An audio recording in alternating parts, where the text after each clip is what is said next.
Hello, my name is Justin Lee. Today we will be doing another chess lesson, doing another chess video, but this time it's not about a game like the last one, which was about Fisher's Immortal Game. Not Immortal Game, Game of the Century, but it's more like a chess lesson, and it's about gambits. What is a gambit? A gambit is when you give away a small amount of material like a pawn or a minor piece, but you want to get something in return. For example, center control, strong center control, quick development, and sometimes even the weakening of your opponent's king. Let's see what I'm talking about. So the first gambit we'll look at is what we call the King's Gambit, where we have e4, e5, and then f4. And now this is not a gambit I like because there is a response to it that gives black all the fun. But if black accepts the gambit, I feel like white is winning, even though the computer doesn't say so. Knight f3, and this is the main line. With the advantage of the pawn not being on e5 and being on f4 is that it doesn't guard the d4 square. So if we play d4 at the right time, the bishop will discover attack the pawn. Now we don't want to do it immediately because we have queen h4 check. That's the bad thing about pushing the f pawn. You exploit a weakness on this diagonal. But knight f3 stops it. And let's say black plays knight c6. Then we go d4 and attack this pawn. Let's say black goes knight f6 to attack our pawn. You could play e5, but I like just developing another piece out, even though it says that black is winning now. Because I don't think he is. I don't see why he is.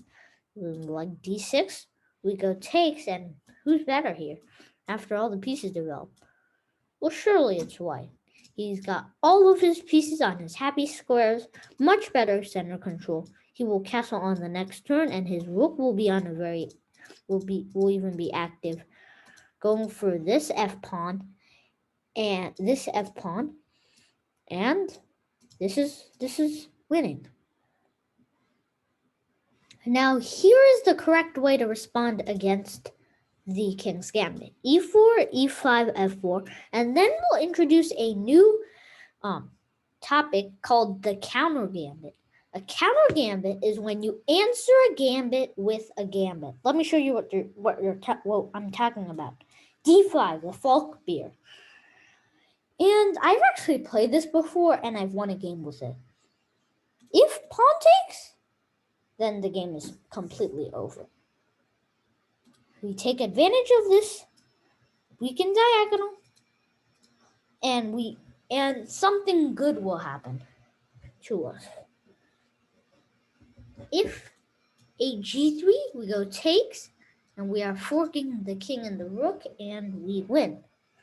So instead, let's say black plays king up to e2. Then we have queen takes e5 anyway, king here, and then we have bishop c5 check, king here, and believe it or not, king here is a big mistake.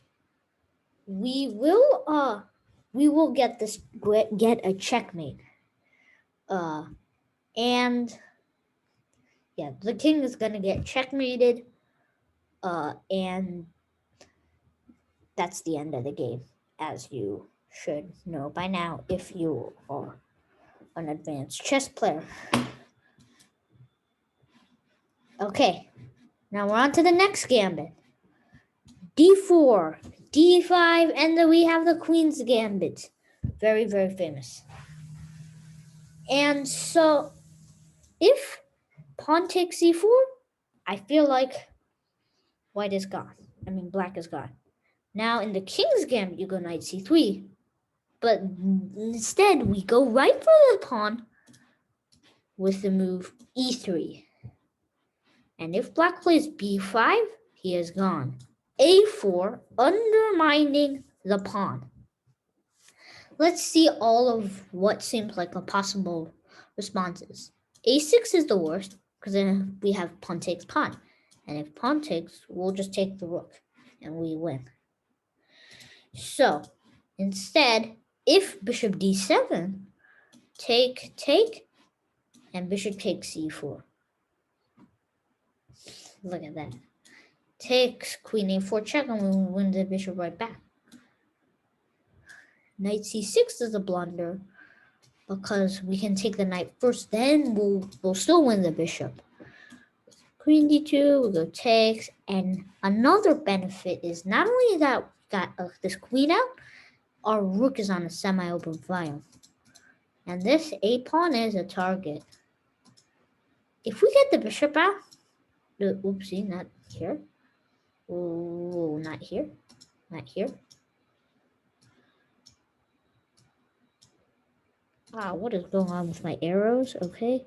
Rid of that one. Let's get rid of that one. Rid of that one. Then this pawn will be a backward pawn. Okay. So another line is the move c6. But then black is gone.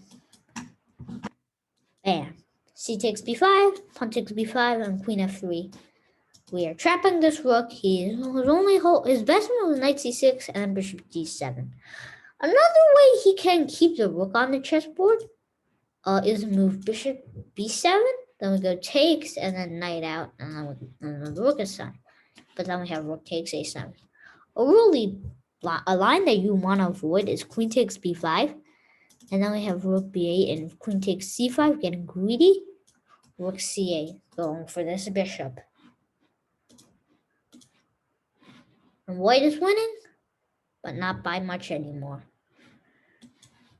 Queen back, and go take. And white has blown a 6 point better valuation to an equal position, to about a very clear advantage into an equal position. So that is the problem. But don't just not play it. I mean, there is another line that you have to avoid in the Queen's Gambit, and it's in the Queen's Gambit decline, which is after e6. And we have knight c3, knight c3, knight f6, and bishop g5, pinning the knight. And we notice that there are two defenders of the pawn. Notice if the knight takes, the queen is gone. And there's two attackers. But we can purposely block our queen from defending that pawn with the move knight d7. How is this possible? Takes, right? Nope. Then white is gone. Knight takes d5, take, check, up, take, and the game is over. This extra knight, this open file for the rook, semi-open file, the ability to get this bishop out more quickly than the development, the lead in development, already two knights out, and no pieces out for black, framing for white, and this is an easy win for black.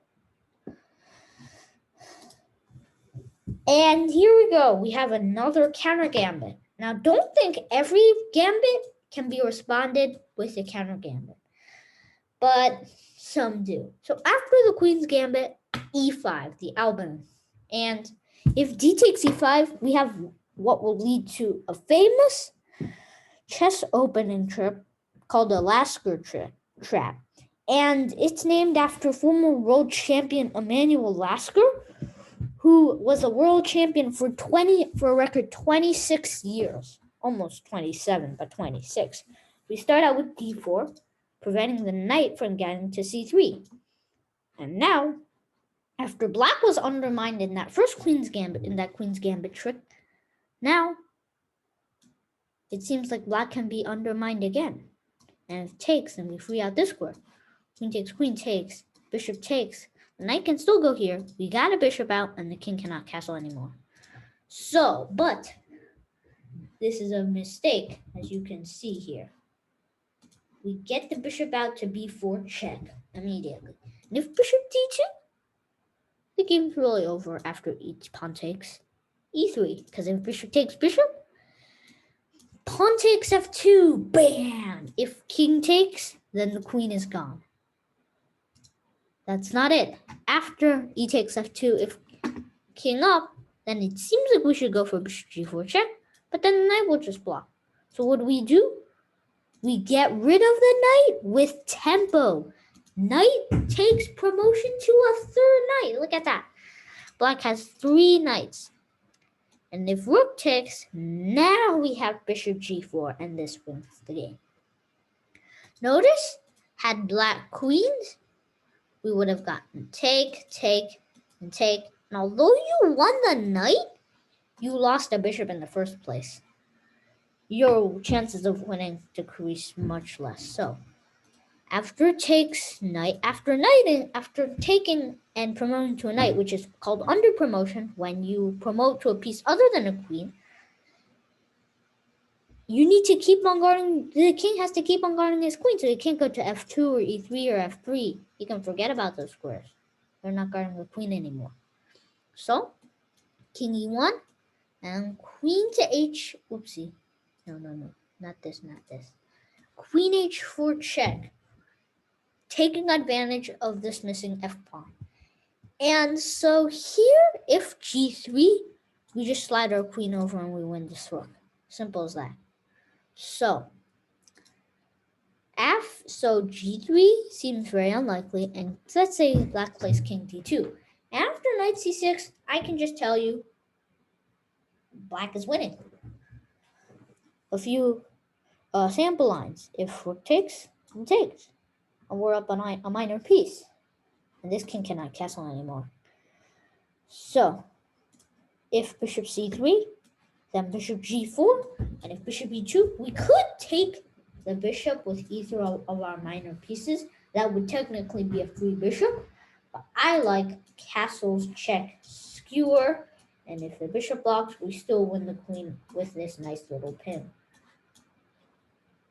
And that is the beauty of the Lasker trap. Here we go on to another gambit, and this is for white, and it's called the Scotch Gambit. After the Scotch game, here black almost always plays pawn takes d4, and here the most common move is knight takes d4, getting a piece back. But this allows black to win the tempo with bishop to c5. So whenever I play the Scotch, I do not take. I play bishop c4, going for quick development, and the Scotch Gambit. Now here's a really cool little trap. Bishop e4 check, c3 take, and here the bishop, and here black has a question of where to put the bishop. If the bishop goes to c5, bishop takes f7 check, king takes, queen check, king here, and queen takes c5, and this is a win because we picked up a pawn, we ruined the pawn structure, his king cannot castle anymore, and we probably mount an attack. And so, if the bishop goes to e7, then he is gone. Queen d5, double teaming this f7 pawn. And here, black has a question. How do you guard this pawn? If you play d6, you'll get mated. Queen takes, king here, and bishop e6 is mate. So, here, we have the move knight h6 to guard the pawn. But we just remove the defender with the move bishop takes h6. And here, the best move for white is, remember, he has to keep on guarding his pawn to castle. But then we'll just move the bishop back. Just get our material and come right back home.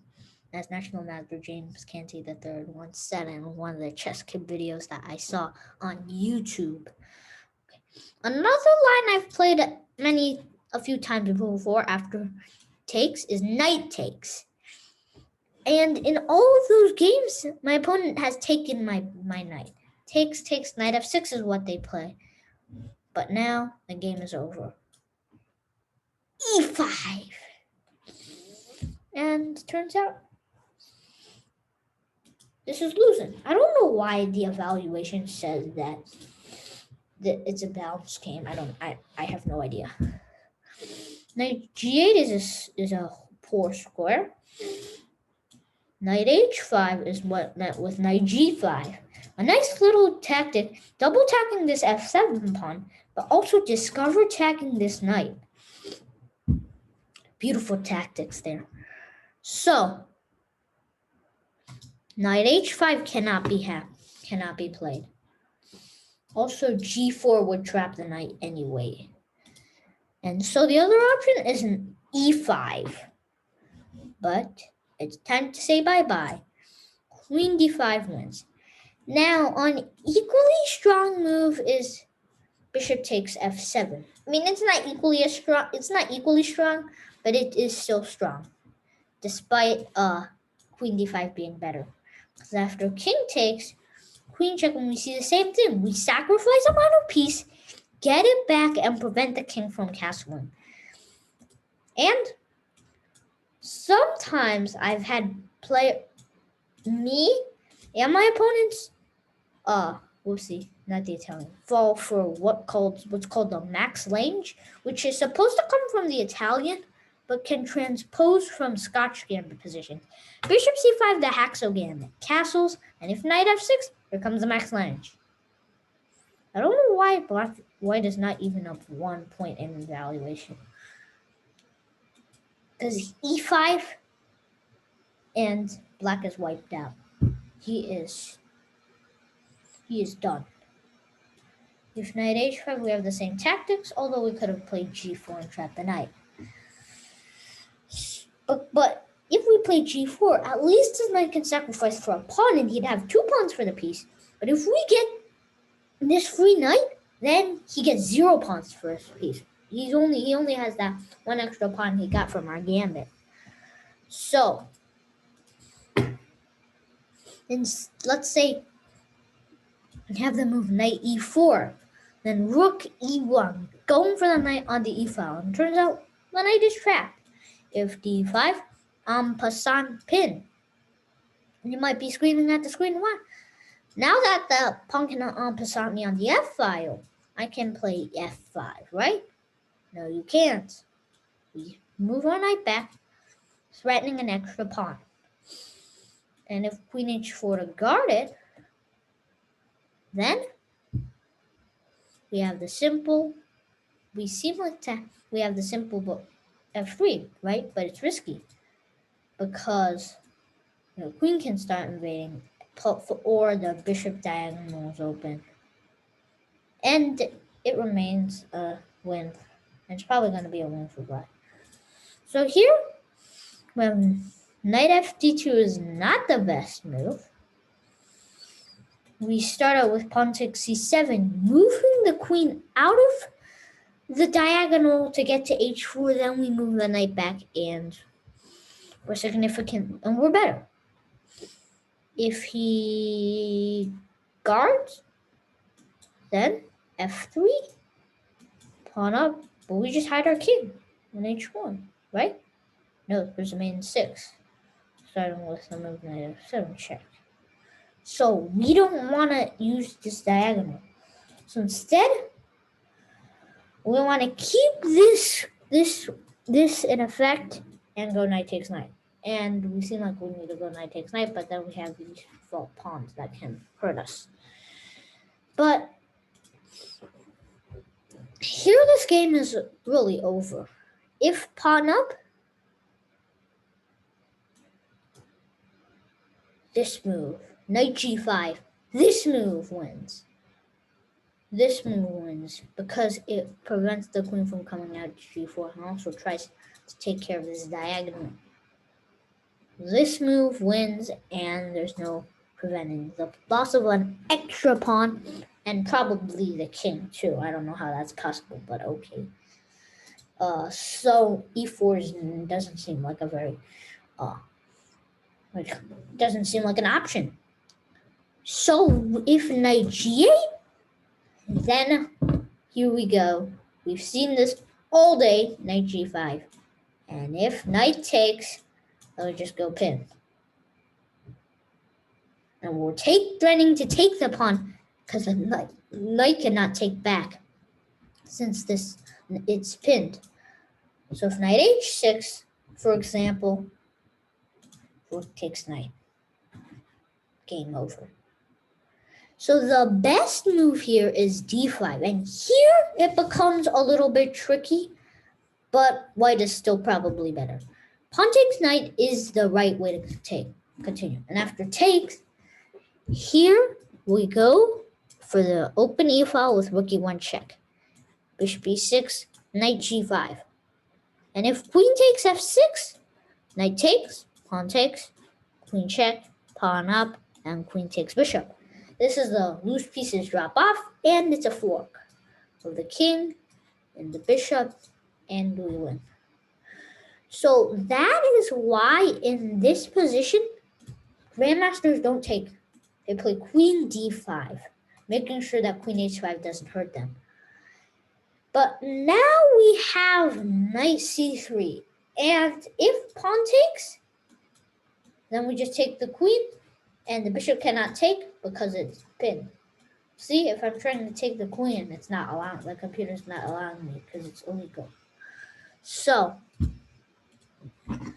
here we get a piece out, we win a tempo, and we're just winning overall. A really interesting, but you could also play a different move here. You could play pawn takes, and rook here, take, and rook takes, and we have a knight f6 check and we win the queen. Either way, white is probably significantly better.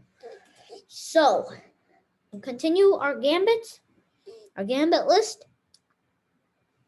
with another gambit. Knight f3, d5, and here we have the Tennyson Gambit. International master Levy Roseman jokes that it's the ICBM Gambit, or Intercontinental Galactic Missile Gambit, but oh well. Takes knight g4, going right for the pawn. If pawn f5, it weakens this diagonal, and white is better, despite his lost pawn. So, if black plays bishop f4, we just get our knight out. And if knight f6, we'll just get our queen out, fighting for this pawn. And an interesting line is knight d7, takes, and c6, and then knight to d6 is mate. I mean, that might not ever happen in a game, but oh well. If knight f6, we have d3, takes, and here is why they call it the ICBM Gambit. Let's say black is so tempted that he wants this knight to be gone. But here we go. Knight takes f7.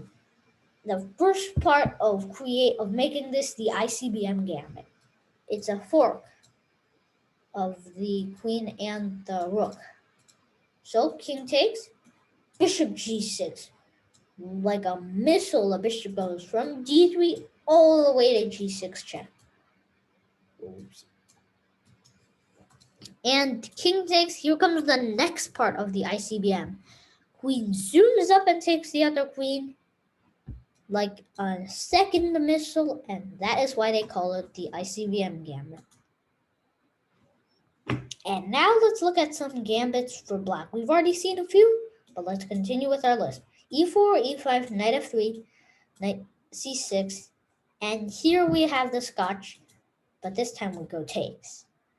Knight f6, knight c3, and then we have knight takes e4, the Schmid Gambit. Why is it called the Schmid Gambit? Because many years ago, there was a game between Bokolubov, which was a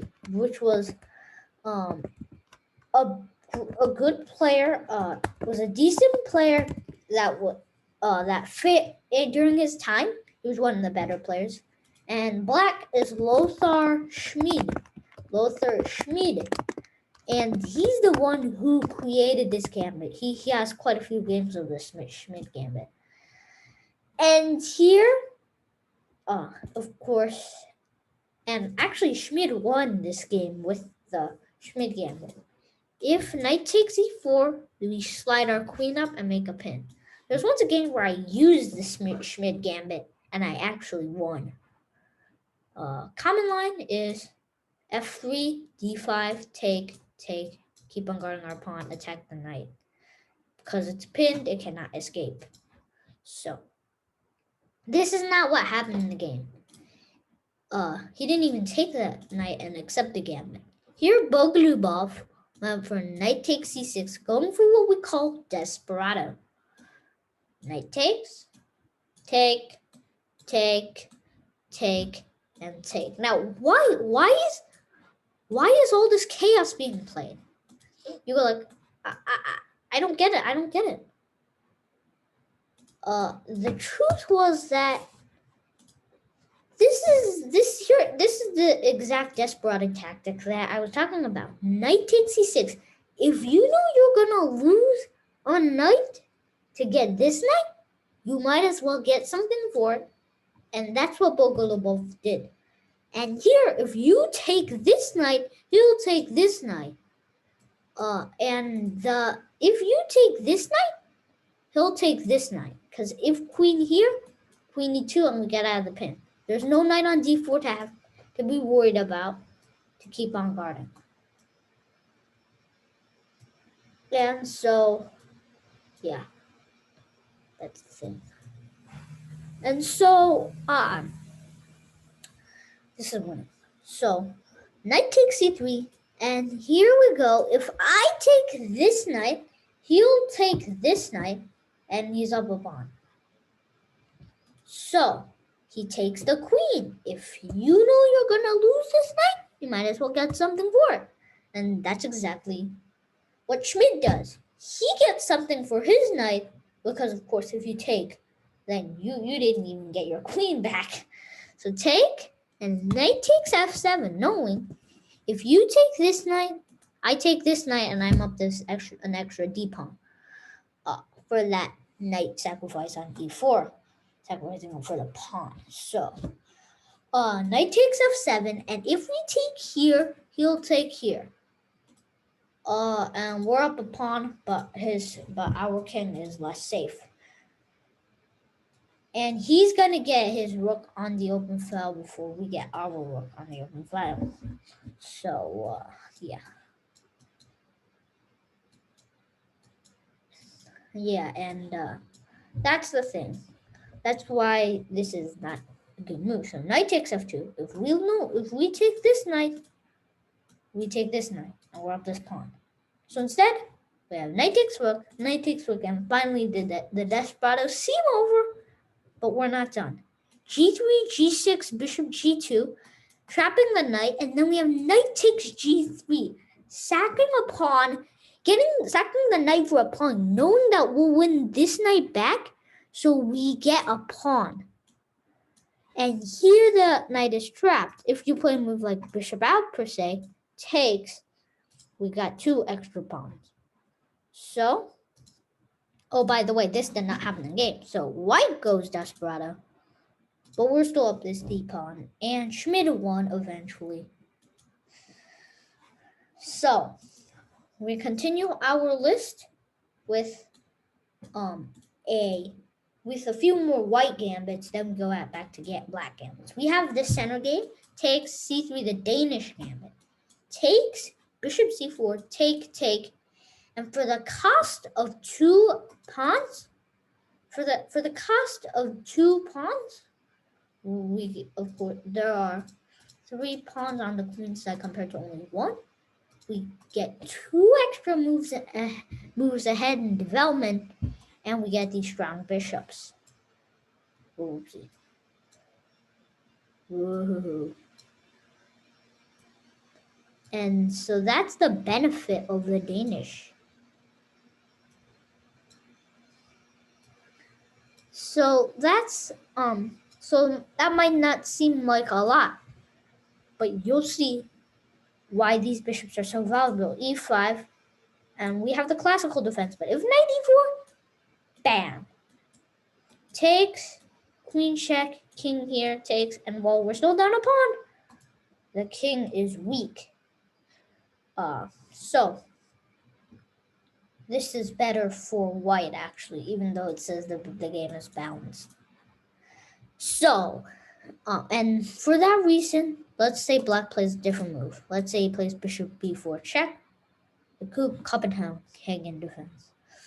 We have knight d2, and knight f6, e5, knight e4, and here black will be wiped out in one move. Bishop takes f7, the same sacrifice. If king takes queen b3 and we get our bishop back.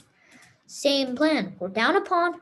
His king cannot castle anymore. And because of that, and also we're going to win this knight if the king comes to f8. That's why we're up so much. So king f8 is a blunder. But when the king comes here, we take, and we're still winning even if the knight can escape to g5. And chess.com says that white's position is so good that even though he's down a pawn, it's like being up 2 pawns. That's really what these engine numbers say. So instead of playing the Copenhagen, let's say black goes d6, then we go knight f3, knight f6, e5. Same trick. If knight takes e4, takes, queen d5. But if pawn takes, I've had this happen in a game to me before. But it happened twice. But here, I made a move that could be answered by a move that gets the piece back, but my opponent never saw it in the two chess games I played. Takes, and takes. So it seems like the king cannot take. So when the king comes up, bishop a3 check. Of course. Now, it's true that you could just take the queen here. In fact, that might be the best move. Or taking on e5. Oopsie.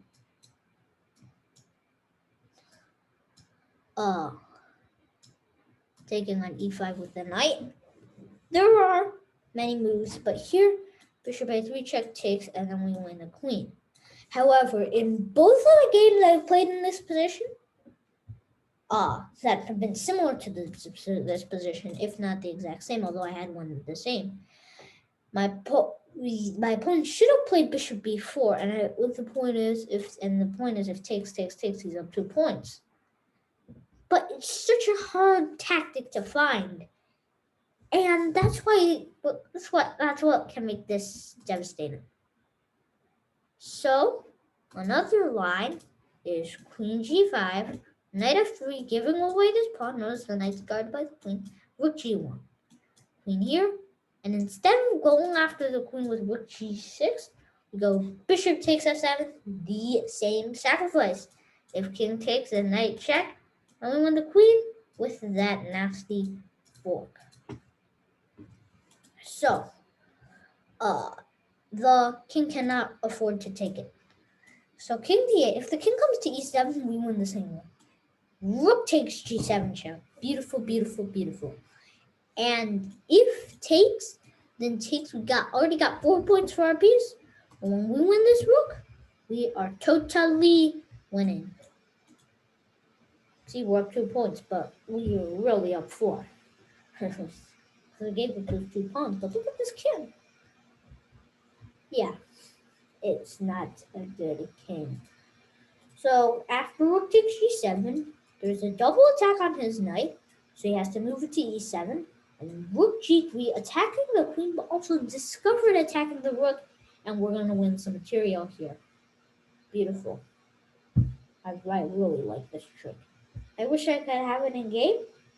It's just, I've never had it in a game. And here we have what's called the Smith-Morra Gambit, which is after d4 takes c3. Take, knight here, d6, bishop out, and if knight f6, we win because we have the chance to attack, to go aggressively, and we use our chance with e5. Sly little move, and black is gone. If knight takes, and knight takes, bishop takes f7, winning the coup on the next turn. And this is just total win. So instead of the knight taking, let's say the pawn takes, then queen, takes, and then knight g5. This is winning. We are going to take this pawn, and the vulnerability of the king, and the fact that the rook can be in danger very, very soon, shows that white is winning here. And so let's look at the gambits for black. There's a few more, like the Evans Gambit, which is after knight f3, knight e4, e5, knight f3, knight c6, bishop c4, bishop c5, b4. And there's also the Jerome Gambit, which is after bishop c4, bishop c5, we have bishop takes, king takes, and knight takes e4. After knight takes, oftentimes we have queen h5 check, and it is very dangerous, although black is preferably better. But we don't have a lot of time left. So we start out with the Franz Gambit, which is after f4, and then e5. Here comes the Franz. And I was watching this video against Hikaru. I mean, not against, but with Hikaru and Levy talking, Grandmaster Hikaru Nakamura and Levy Roseman talking about gambits, like putting them in tier lists, and I found these interesting games in the tournament. Pawn takes e5, accepted, queen check, and then g3, and here black plays bishop e7. It's a poison queen. If you take it, you get mated. But that is not the best way to play. Another Franz Gambit they told the viewers about is when g3 happened, and take, queen h4 is mate. All because of this weak diagonal, because of first move f4. That's how, but playing f4 is so bad, no one plays it. And so being able to play the Franz is very rare. If takes, d6, take, and if knight c3, not being careful, queen h4 check, and after g6, you could take with the bishop, and after takes, don't take the rook, take the pawn and its mate. If you had taken the rook, you'd still be winning. But taking the pawn was mate, and that's much better than just winning a rook for a bishop. But the fancy move is queen takes g6, because after takes, we sack the queen, but we give a checkmate, smothered checkmate in a way. His pieces are smothering him, and the bishop delivers the goods on the dark squares. So the Franz Gambit is really fun to play if you are able to play, but I'm not sure if you are able to play. Another black gambit is a gambit that comes from the move d4. Knight f6, c4, and then e5, the Budapest Gambit. Take, and here there are two options. Knight g4, the main line of the Budapest, trying to get the pawn back, and knight e4. Both have tricks to them. Knight g4 is the main line, in a way, main move. Knight here, bishop to keep on guarding this pawn, and then queen out, attacking this pawn a lot. Knight bd2 is not a good. So actually this is the wrong move order. Sorry, bishop b4 check is played first in this trick, and after knight d2, queen e7. And if a3 to attack the bishop, we go knight takes. And the correct move to play after this is knight takes, take. Now you take the bishop. And you can see that white is winning. Sure, you can take this pawn, but he is still winning. Like rook b1, and the queen will have to run away because it's defended, and this pawn is defended. So, instead of doing that, let's say white is greedy and takes the bishop. Knight d3 is smothered checkmate with a discovered pin on this pawn. And look at this. All of his pieces are smothering the king. That's why it's called a smothered checkmate. Absolutely beautiful. Now let's see what happens after knight e4, which is called the Feyerowicz variation. Apologies if my pronunciation is not very good. And so here we have some very common lines. F3 is sometimes played, although it is rarely played. E3 is sometimes played, and so is A3. Let's look at them move by move. If F3, we get queen. We go queen H4 check. The king cannot move anywhere, so we have to go G3, and then after takes, if pawn takes, then we just win the rook. But taking the pawn is okay, right? No, the king will escape, and he is better with the extra bishop. So we need to take the rook to make this work with the extra knight. Sorry, take the rook if pawn takes to make this work. And let's say black gets a piece out, then he's gone. Knight to e4, discover checkmate, because the knight magically covers this square. Knight takes f1 will not have worked because king takes, even if f1 guards this square. Beautiful stuff. So f3 is a very bad move. And after the Feyerowicz, if a3, then we play b6, inviting black to go fishing with queen d5, seemingly making a fork. And here we have a very interesting move. Bishop b7.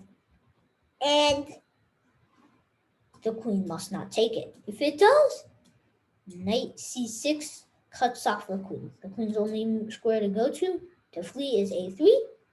And here we go. Knight c5 is the first move of making this trick work. And look at this. The knight's attacking the queen, of course, but the queen cannot come here because of the knight.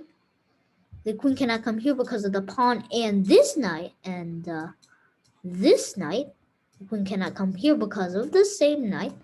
And the queen has to go to b5. Notice the pawn is in the way.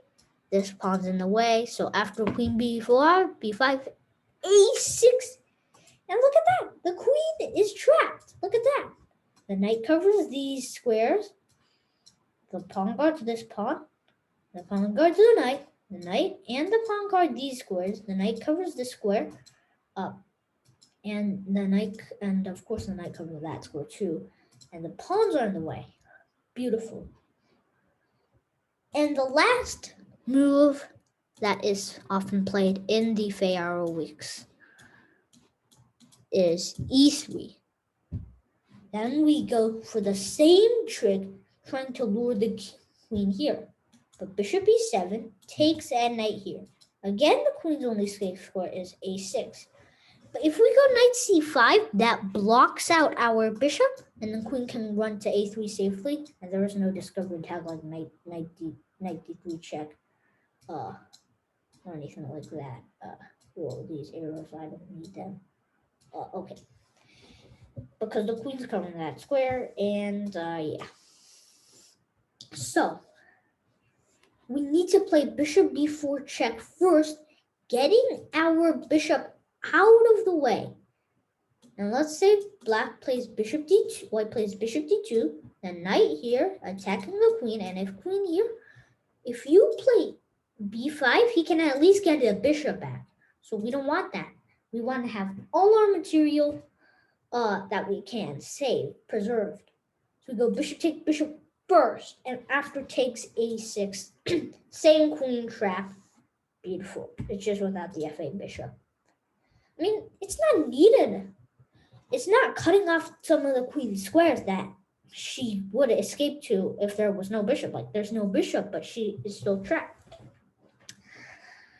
And here we go. Another gambit after d4 is the same Indian game, c4, c5, the Benoni, and if takes, black has a major center. This is not a gambit because in the Benoni, you basically never take. d5, b5, and this is the Banco gambit. Let's see how Magnus played this against Boris' girlfriend.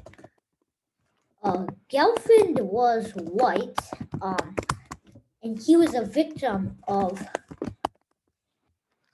Carlsen's Banco Gambit. And let's see how he did.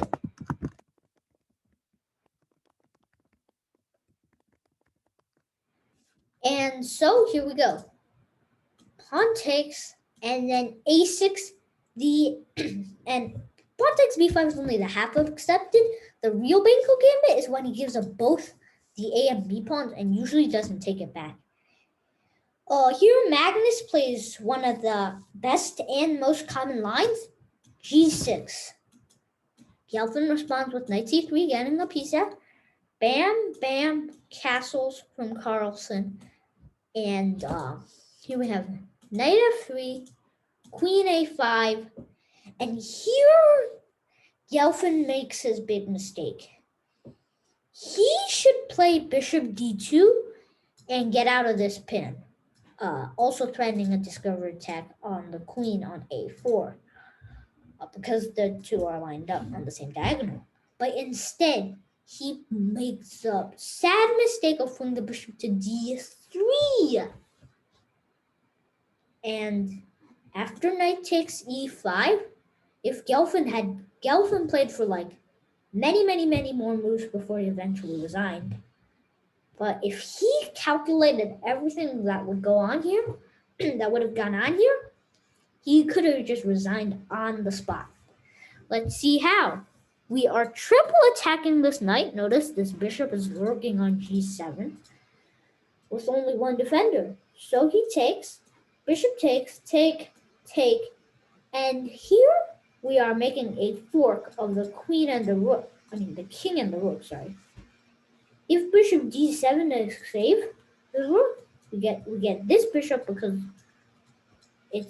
this bishop is blocking it. And when we win this pawn, we're up an extra pawn, and there's a seat belt that prevents the king from castling because he cannot castle and check.